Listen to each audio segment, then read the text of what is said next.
오늘은 두 번째 강의입니다. 지난 시간에 좀 대략 신에 대한 이야기들을 했는데요. 이제는 이제 좀 우리 그리스도교 관계에 대해서 옛날 그 구약 시대의 야훼 하나님, 그리고 결국 뭐 예수님 뭐 이렇게 그 밑에까지도 조금 더 언급하려고 하는데, 신 두 번째 강의, 능력을 시험당한 야훼, 혹은 여호와라고도 하죠. 흔히 여호와라고도 하는데, 능력을 시험당한 여호와신, 야훼신, 이런 제목으로 말씀을 드리겠습니다. 우리가 그리스도교 신앙에서 신을 때 여호와 하나님은 그야말로 전능하고 무한하고 유일한 하나님, 이렇게 고백하는 거죠. 우리가 신명기에도 나오고 그러잖아요. 그 이스라엘 사람들은 뭐 고대부터 그렇게 이제 고백을 해왔는데, 저도 그 야훼 신이 정말 전능하고 무한하다고 생각한 이스라엘 사람들이 뭔가 자기들이 가지고 있는 나름의 어떤 확신이 있었을 것이다. 정말 다른, 예를 들면 바알이랄지 아스타롯이랄지는 그동안 믿어왔던 다른 신들, 이런 신들과는 다른 어떤 확신을 가질 만한 징조랄까 이런 게 있지 않았겠느냐, 이제 그런 생각을 하면서 이 유일신 야훼라는 이 작업 처음에 들어갔어요. 근데 이제 실제 역사적인 작업을 이제 들어가 보니까 우리가 그 신앙적으로 생각하는 야훼 신과는 조금 거리가 있더라고요. 그 역사라는 건 참 엄정한 거거든요. 그냥 대충 봐주고 넘어갈 수가 없어요. 어떤 현실적인, 사실적인 근거를 가지고 있을 때만이 판단해서 말할 수 있기 때문에 우리가 적당히 이렇게 신앙적으로 따뜻하게, 심하게 하면 긍정적으로 이렇게 말해갈 수는 없거든요. 언젠가 제가 강의도 말씀드렸지만 이제 역사학자라는 것은 어떤 면에서 굉장히 참 불편한 자리에 앉은 사람이다. 이런 말씀 드렸죠. 그걸 이제 느꼈어요. 그래서 그 하는 작업 자체가 저에게 좀 상당히 좀 부담스러웠던 건 사실이에요. 그냥 지성적으로, 머리로는 전혀 부담스러운 거 없죠. 그냥 사실대로 밝혀가는 건데, 워낙 오랜 그야말로 태생 모태 신앙을 가졌던 사람이라서 그것을 이제 이렇게 해체해가는 과정, 숨겨져 있는 진실을 밝혀가는 과정은 상당히 좀 마음으로는 굉장히 힘들더라고요. 그래서 제가 진짜 머리와 마음이 서로 다르게 가는 그런 것을 아주 절실하게 느낀 그런 경우인데요. 자, 오늘은 이제 그 능력을 시험당한 야훼 그랬는데, 우리가 전능하신 하나님, 무한하신 하나님, 정말 모세가 이제 출애굽할 때 보면, 애굽에서 나올 때 보면은 그 이집트의 왕 바로를 꼼짝 못하게 하는 기적들을 쏟아내죠. 그렇죠? 팔이랄지, 강물을 다 핏물처럼 적신다든지, 그렇죠? 메뚜기로 다 곡식을 먹는다든지, 나중에는 결국은 뭡니까? 그 애굽의 모든 장자들을 다 죽인다든지, 무섭죠? 능력 있죠. 그 다음에 최종적으로는 홍해를, 바닷물을 바람으로 갈라가지고 장정만 60만이라고 그러는데, 아마 식구들까지 다 합쳐면 한 200만에서 300만 되는 인구가 넘어왔다고 아주 대단한 파노라마를 이야기하죠. 그렇게 정말 그야말로 막강한, 정말 역사에 없었던 그런 위대한 신의 모습을 생각해 볼 때, 우리가 이제 실제 역사 시대를 이제 실제 기록하고 있는 성경은 사실은 이제 여호수아 때부터 약간 그런 건 있지만 사실은 사사기 때부터거든요. 가톨릭 신자들은 판관기라고 되어 있습니다.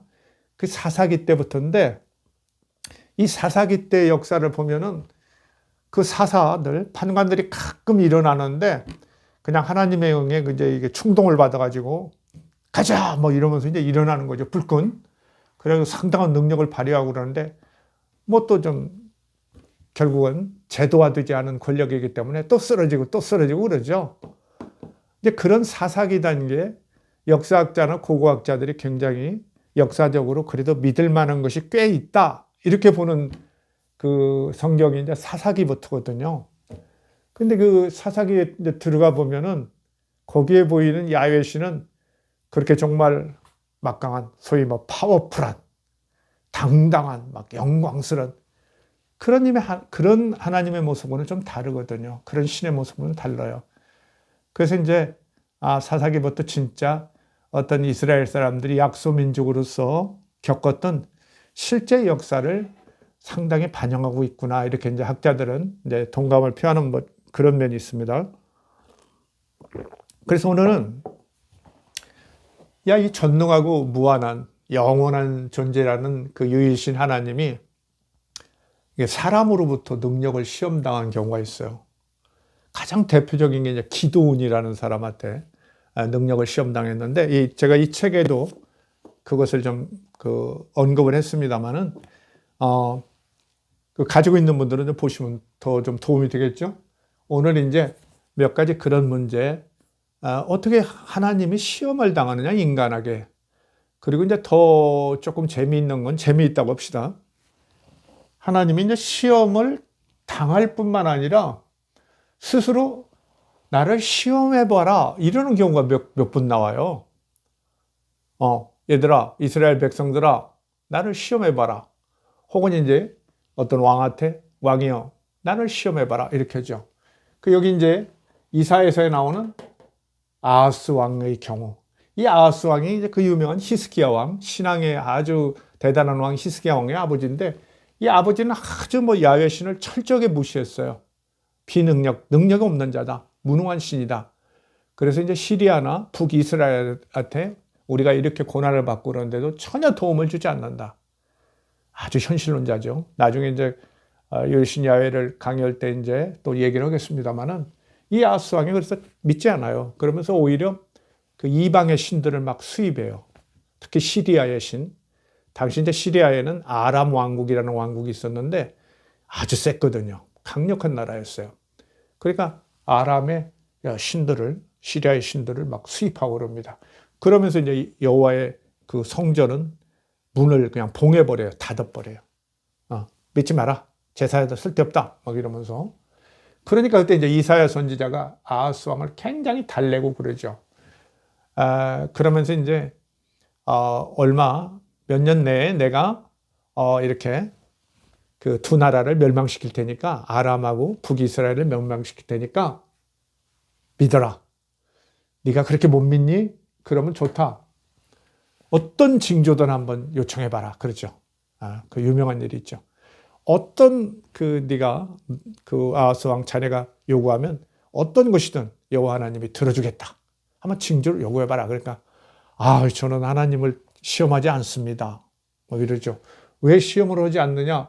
사실은 이게 신명기 6장 16절에 보면 너희 하나님 여호와를 시험하지 말고 이런 구절이 있어요. 그래서 우리가 여러분도 이제 옛날에 이미 지난번에 들으셨죠? 예수님께서도 광야에서 그 사탄이 막 예수님을 시험하니까 뭐라고 해요? 주 너희 하나님을 시험하지 말라. 막 그런 얘기 하죠? 여기서 나오는 거죠. 너희 하나님 여호와를 시험하지 말라. 그래서 그 구절을 딱 대면서 난 하나님 시험하지 않겠습니다. 제가 어떻게 시험합니까? 감히 막 겸손한 척하죠. 그러니까 이사야가 아니 내가 그 문제까지 꼭 내도록, 요구까지 내가 내도록 그런 수고를 하게 하느냐 하고 막 그렇죠. 그러면서 거기에 나온 이야기가 유명한 곧 처녀가 잉태하여 아들을 낳을 것이니 그를 임마누엘이라 하리라. 유명하죠. 예수님 탄생 예언처럼 이제 설명되고 있는데 사실 그건 아니라고 제가 이미 그 역사적 예수 강의에서 말씀드렸죠. 이 처녀는 이제 젊은 여자다. 원래는 보라 젊은 여자. 그러니까 너의 젊은 후궁이 이제 잉태해서 아들을 낳을 텐데 그 아들이 이제 이렇게 선악을 분별하기 전에 아마 서너 살 전에 이런 말이겠죠. 곧 몇 년 내에 선악을 분별하기 전에 이렇게 어느 정도 평화가 오고 그 아이가 젖과 저기 염소의 그 젖과 그 다음에 그 꿀들, 야생의 꿀들을 먹으리라. 어느 소강 상태가 올 것이다. 상당한 평화로운 상태가 올 것이다. 이렇게 예언을 하죠. 그렇게 예언합니다. 근데 이게 이제 예수님 탄생 예언이라고 이제 신약 시대에는 이렇게 해석을 하는 거죠. 그래서 전통 유대인들, 유대교 신자들이 받아들일 리가 없죠. 이건 역사적으로 볼 때는 이제 바로 아하스 왕에게 몇 년 내에 될 일을 얘기하거든요. 몇 년 내에 될 일을 얘기합니다. 어쨌든 하나님께서 스스로 야, 나 한번 테스트 해봐라 이렇게 갔어요. 왜 그랬을까요? 아하스 왕이 신앙이 없기 때문에, 철저하게 야훼 신을 불신하기 때문에 그랬죠. 불신 상태에서 아주 그에게 나를 한번 시험해봐라 이렇게 요구하는 겁니다. 근데 이걸 이제 어떻게 설교하느냐? 되게 신학적으로는 당연히 그것은 그 믿지 않지만 그 불신자를 사랑했기 때문에 하나님께서 이렇게 믿을 수 있는 기회를 최후까지 주시는 사랑의 하나님의 어떤 그런 행위다, 선한 행위다, 선한 의지다 이렇게도 많이 설명하죠. 그리고 이제 여러분이 또 잘 아는 구절이 하나 있어요. 하나님께서 나를 시험해봐라, 응? 테스트해봐라. 11조와 관계된 거. 교회 오래 다니신 분들은 많이 들었을 거예요. 안 다니시는 분들도 요새는 11조가 뭔가 알고 막 교회 비난하는데 막 동참하고 그러죠. 말라기 3장 10절에 있죠. 만군의 여호와가 이르노라. 너희의 온전한 11조를 창고에 들여 나의 집에 양식이 있게 하고 그것으로 나를 시험해보라는 거야. 야, 11조 해가지고 날 테스트해봐라. 내가 하늘문을 열고 너에게 복을 쌓을 곳이 없도록 붙지 아니하나 보라. 유명한 구절이죠. 이 아하스 왕은 BC 8세기 말 740년에서 기원전 740년경에서 727년인가요? 그때까지 이제 왕을 한 사람이고요. 이 말라기는 이제 선지자, 예언자 이름이냐 아니냐 뭐 이런 논쟁도 있지만 그냥 예언서입니다.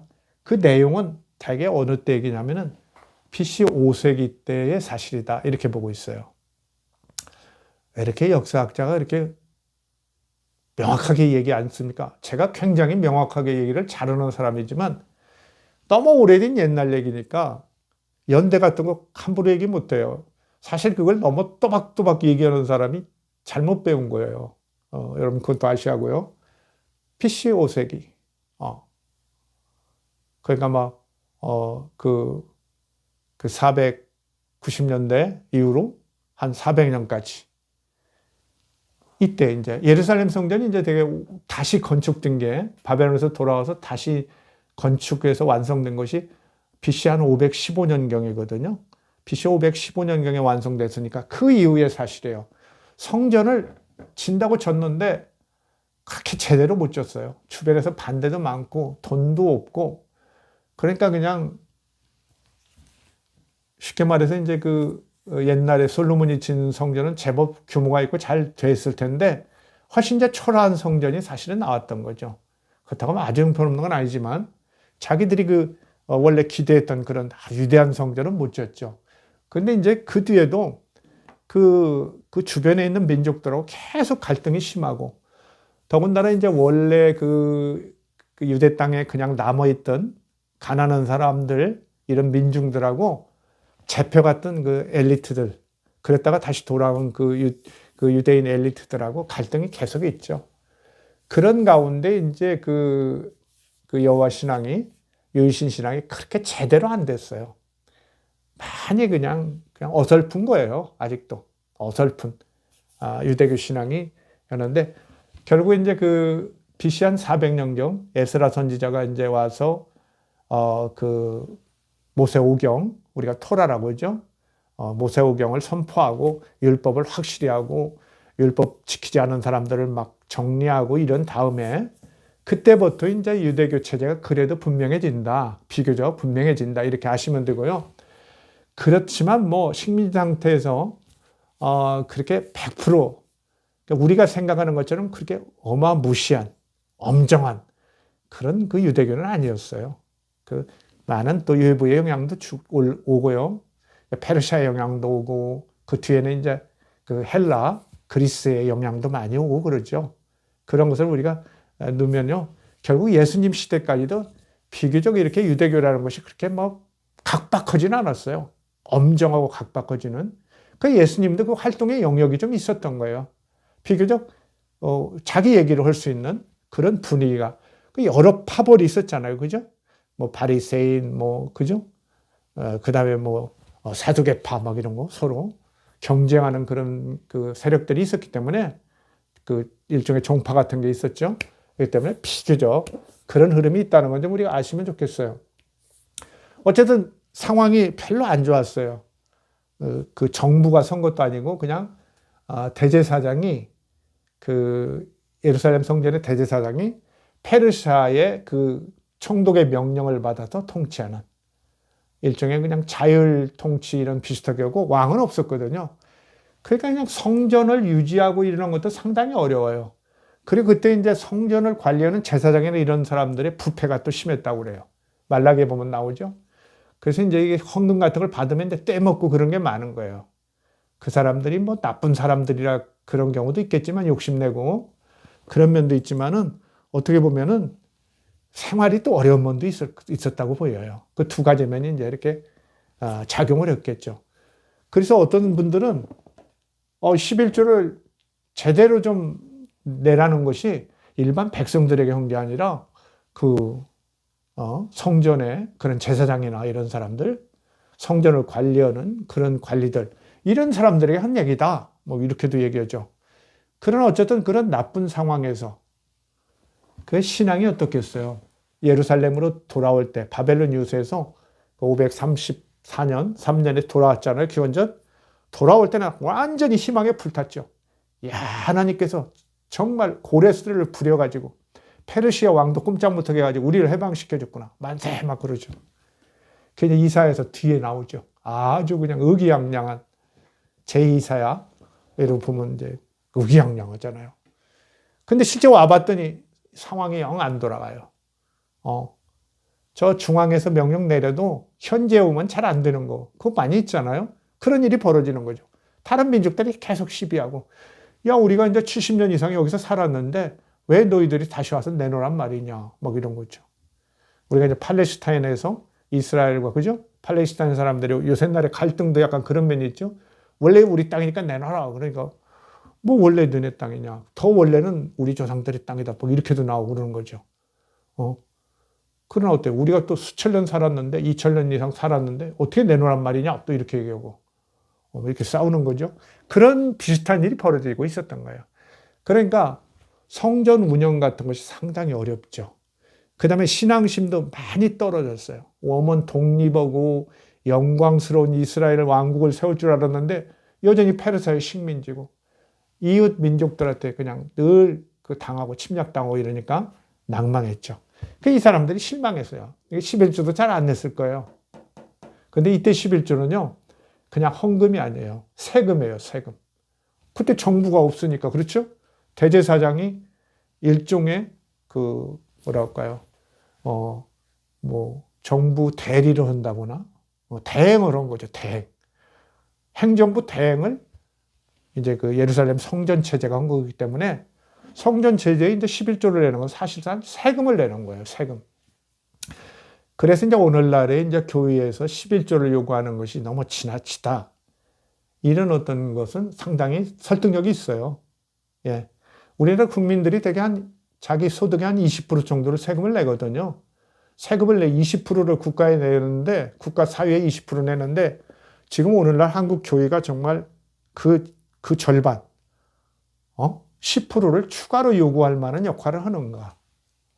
아주 잘 활동하고 그러는 데도 있고, 또 너무 어려운 교회는 또 이제 우리가 성도들이 십시일반 도와줘야 하는 그런 측면, 같이 하는 측면이 있지만, 대개 이제 대형 교회나 이런 데 11조 요구는 너무 지나치다. 이건 당연하죠. 무슨 정부도 아니고. 그 다음에 지금 기독교가 한국에 우리 크리스찬 일반의 지성이 낮지, 영성 이런 것을, 인격적인 걸 충분히 잘 지도하고 끌고 나가느냐.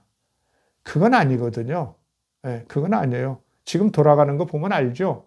누구나 알 수 있어요. 믿지 않는 사람들도 판단하거든요. 이런 상황에서 11조 문제는 그런 문제가 있다. 그러나 어쨌든 이때 그렇게 어려운 상황에서 불신이 이제 팽배한 상황이죠. 야, 하나님께서 능력도 없는가 봐. 이러는 거죠. 뭐야 이거 왔더니. 위대한 왕국을 열어주신다더니 꼼짝 못하네. 이렇게 되는 거죠.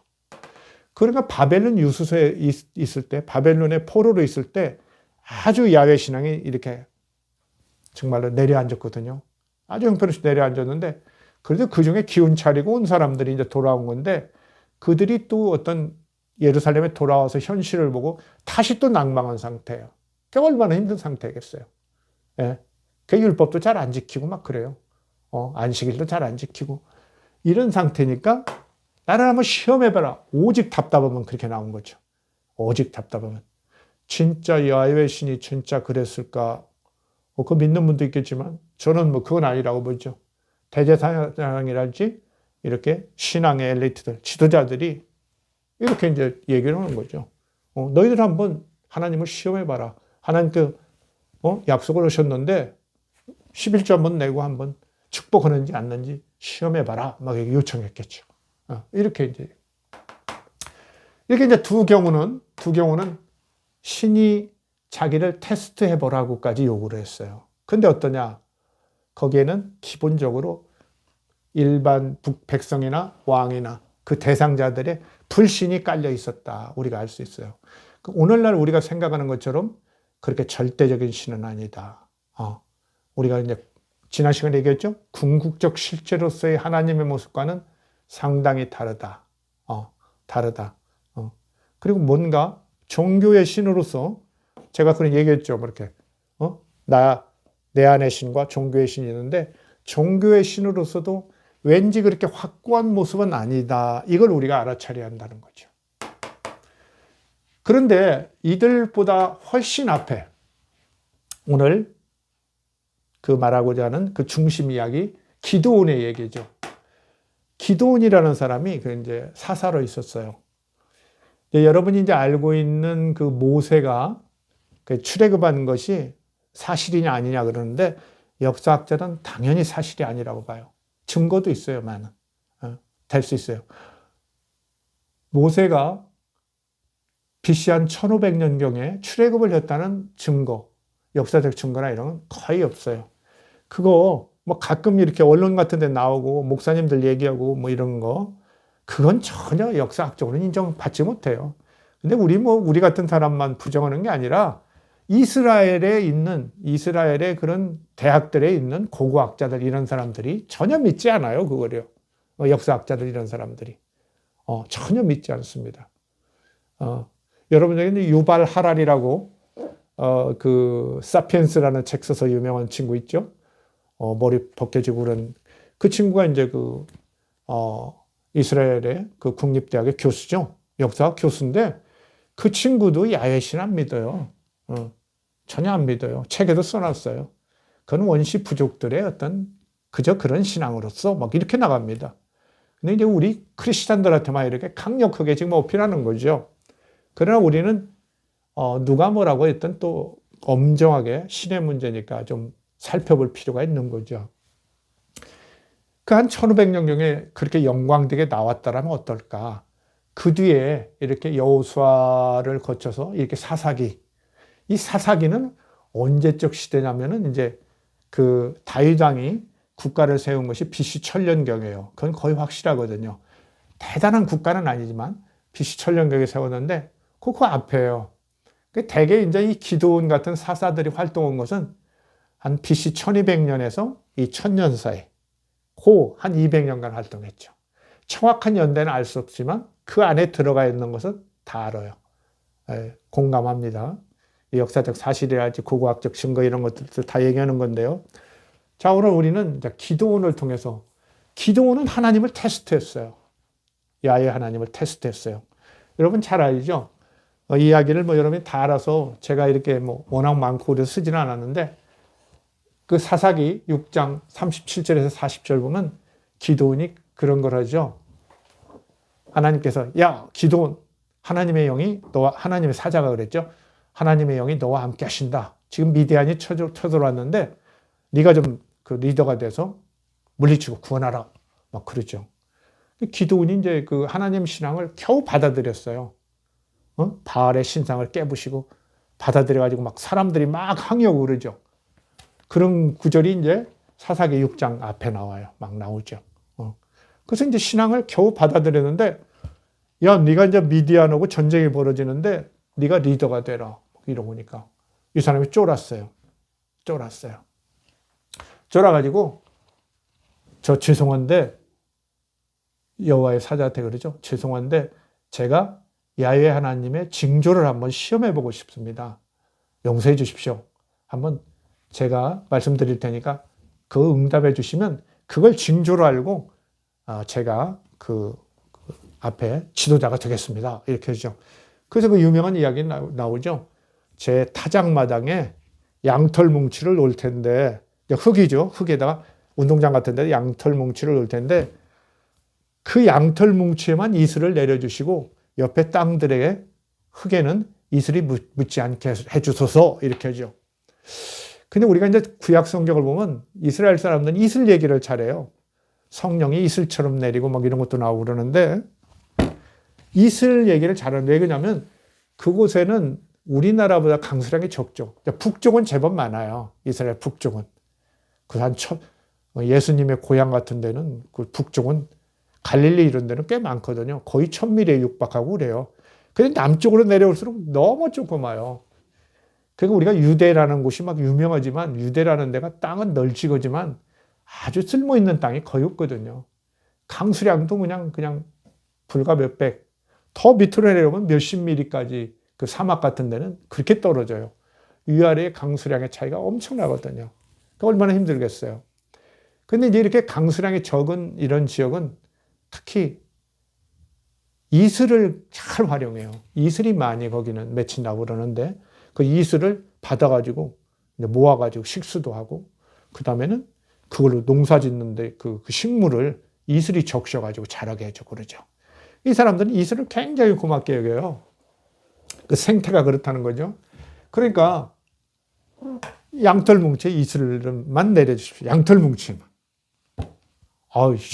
어려운 테스트죠. 근데 알았다. 그리고 그날 밤에 뭐예요? 양털 뭉치에만 이슬을 내리고 땅은 아주 마른 상태로 있었어요. 희한하죠. 그런데 어때요? 여러분 같으면. 그게 있었으면.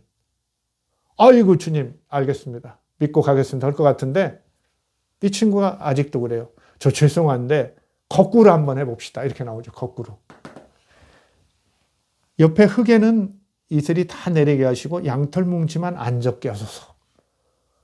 참 하나님도 참 어지간하시죠. 알았다.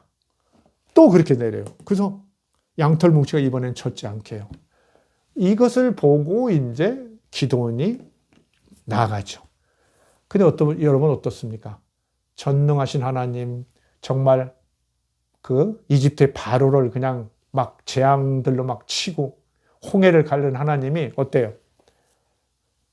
이스라엘 산골짜기에 아주 그 후대인데 이스라엘 산골짜기에 웬 그 어느 집안에 제법 좀 정말 조금 잘 산다고 조금 어깨에 힘주는 그런 집의 아들이거든요. 기드온이. 종이 꽤 있고 그래요. 그게 시골의 어떤 그 토착 토한테 하나님이 이렇게 당하고 있어요, 지금. 어때요? 여기서도 물론 여러분들이 참 하나님 너그러우시다. 그를 저렇게 참으시고 자기를 비우시고 이렇게 한다. 이렇게 생각하겠죠. 그러나 아까도 얘기했죠. 너희 하나님 여호와를 시험하지 말라. 이 마사에서 브리바 못에서 이제 그 이스라엘 사람들이 하나님의 능력을 의심했다가 어때요? 광야에서 하나님의 능력을 의심했던 사람들은 어때요? 결국은 여호수아하고 갈렙 외에는 모세까지도 가나안으로 못 나왔어요. 알고 있죠? 가나안으로 못 넘어왔어요. 광야에서 다 그 생애를 마쳤어요. 그만큼 하나님을 의심한다거나 이렇게 회의하는 것을 엄격하게 거부한 분이 그 몇백 년 뒤에 이렇게 하고 있는 거예요. 지금 타작마당에서 양털 뭉치에 이슬 내렸다.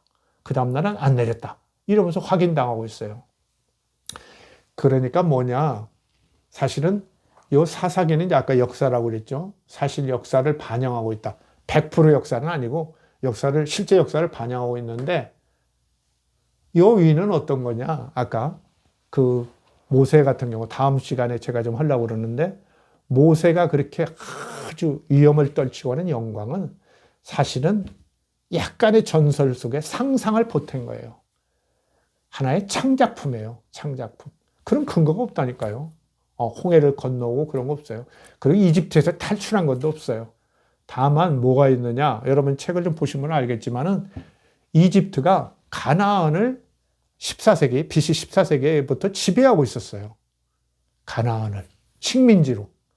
그 식민지 상태에서 독립해 나오는 것을 마치 애굽에서 탈출하는 것처럼 바꾸어서 신화를 만들어냈던 거예요. 아시겠죠? 신화를 그렇게 만들어낸 거예요. 그렇기 때문에 그 실제 역사가 아니거든요. 그래서 우리가 그런 것을 신화의 역사화라고 그래요. 신화를 마치 역사처럼 써버렸단 말이죠. 그래서 사람들이 혼동을 일으키죠. 그래서 이 사사기의 역사성과 그 모세오경, 특히 이제 그 출애굽기, 탈출기라고도 하죠. 출애굽기의 그런 역사라는 것은, 출애굽기의 역사 이런 것은 그것은 상상의 산물이다. 이라고 우리가 분명히 알고요. 그건 뭐 역사적 근거가 있으니까요. 예, 예. 그건 뭐 다음 시간에도 얘기했지만은 그 역사적 근거가 분명히 있죠. 그 뭡니까? 메르넵타 석비라고, 메르넵타라는 그 이름은 그 BC 13세기에 그 이집트의 파라오의 이름이에요. 메르넵타라는 사람이 있는데 메르넵타의 그 기념비가 있어요. BC 1207년에 세웠어요. 약간 세운 연대에 대한 오차가 있는데 확실하게 대개는 1207년. 이 1207년에 보면은 그 메르넵타 그 파라오가 이 반란을 일으킨 여러 그 종족들을 이렇게 정벌하는데 그 중에 이스라엘도 있어요. 이스라엘이 정말 그 반란을 일으키는 중에 있었는데 이스라엘이 정말 씨를 말렸다. 막 이런 거 있죠. 그런데 씨를 다 말렸겠어요.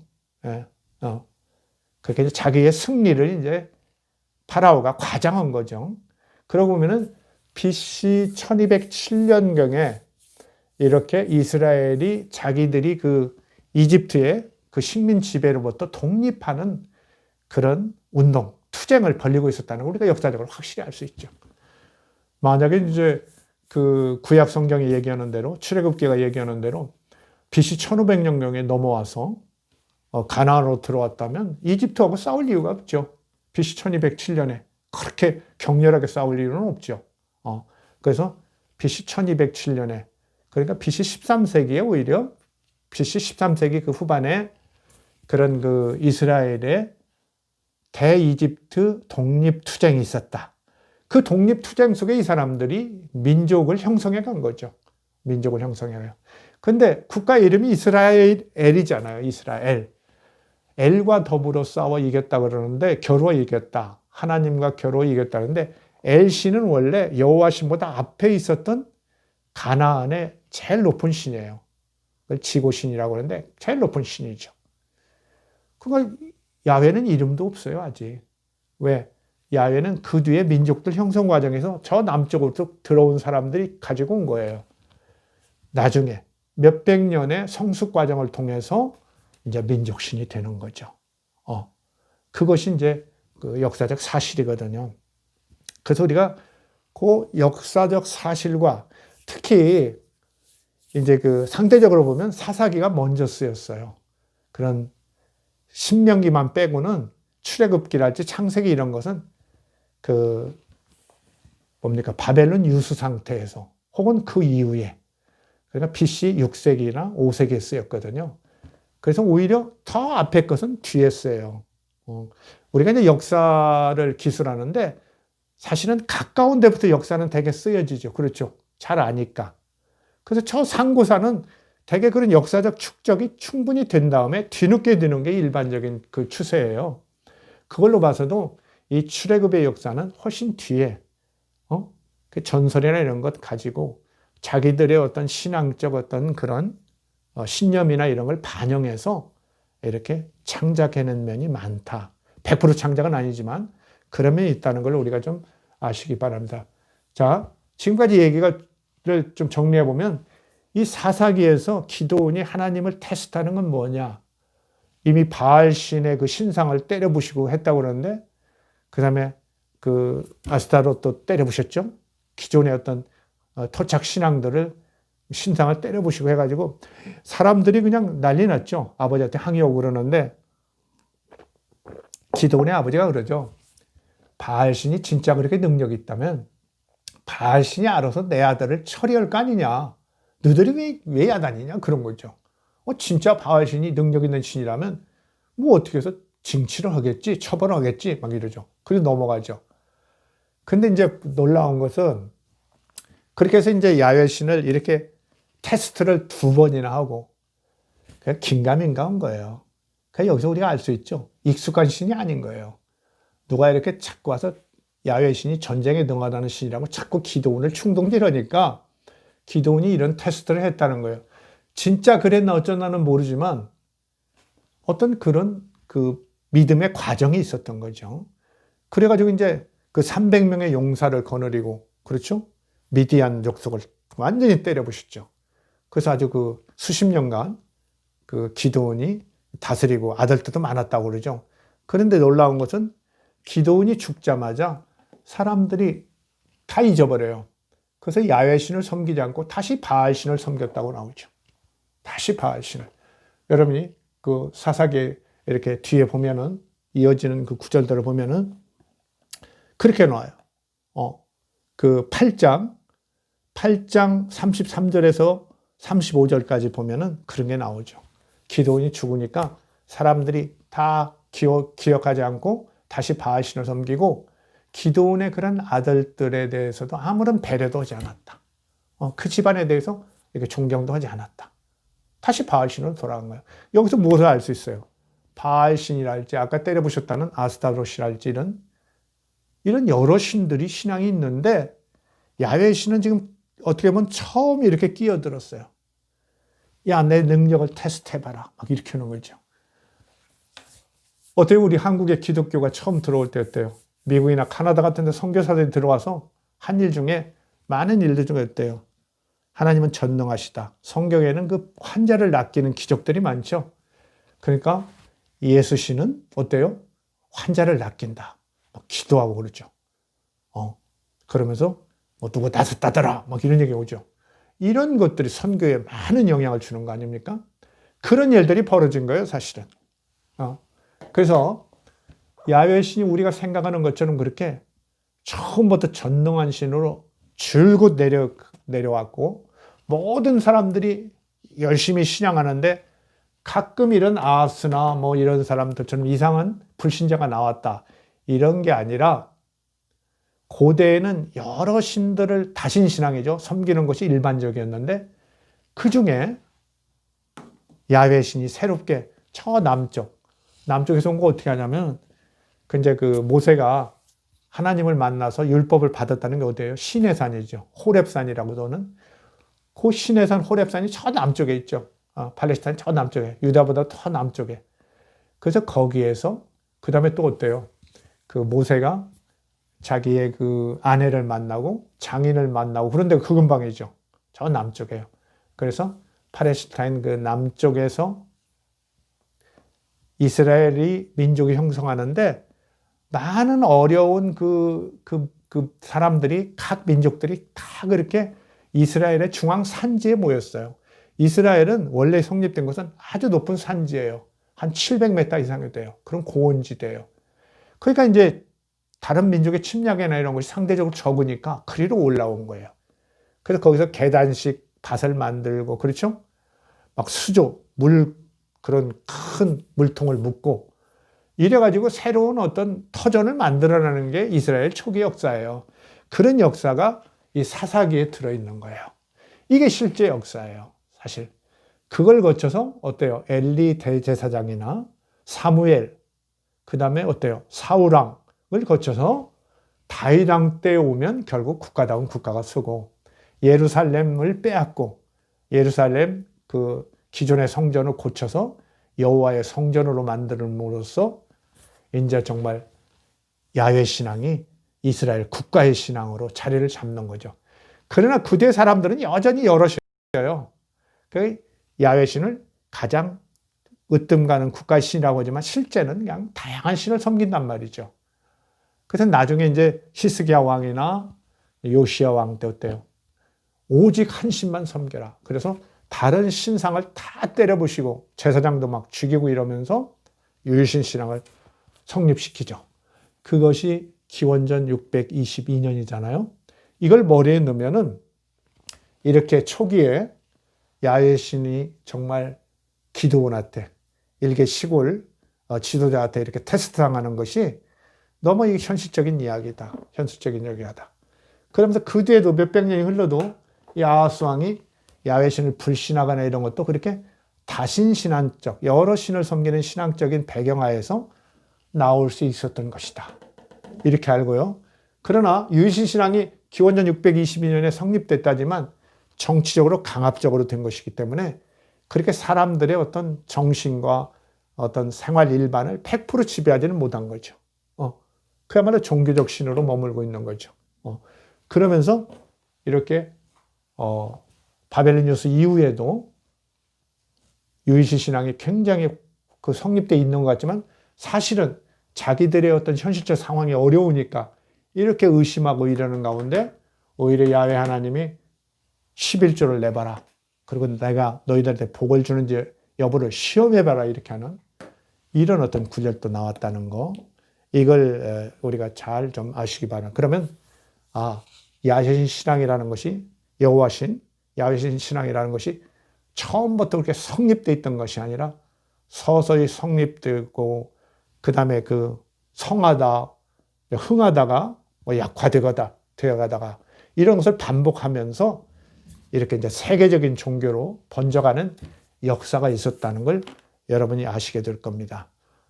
이 정도 하고요. 다음 시간에 이제 그 질투하는 하나님, 질투하는 여호와신을 얘기하면 여러분이 또 오늘 얘기한 것과 더불어서 왜 그렇게 하나님은 다른 신들은 질투하지 않는데 질투를 한다고 그러는가?